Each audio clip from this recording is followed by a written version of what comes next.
Hi friends, in this video we will see how to do this inception style edit in Premiere Pro. These kind of edits got me a good number of views on Instagram. 3 of such reels got more than 1 million views, and I will tell you today how to do it in easy way in Premiere Pro. But to get started, you should have a video where the horizon is visible at the top.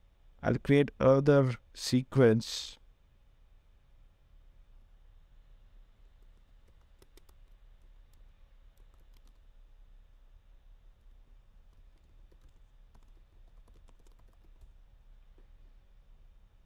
And I'll copy this footage into this.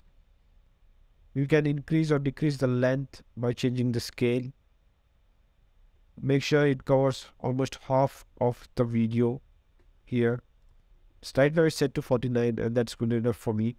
Now create a duplicate of this holding the Option or Alt key on your keyboard and go to Effects and look for Transformation.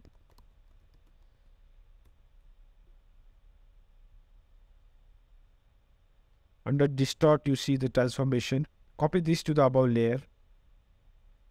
And in here, the first thing you have to do is uncheck this uniform scale and modify the height to -100.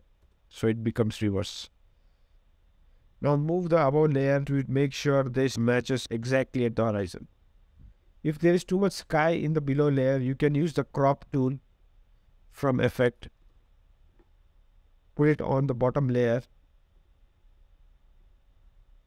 Decrease or increase the top value so that your sky gets limited, and then you can do the same to the top layer as well. Since the sky here is perfect, we don't have to do anything. Now if you play this, that's it. Add some text in the middle and your video will be ready. For more such tricks, don't forget to subscribe. See you in another video soon.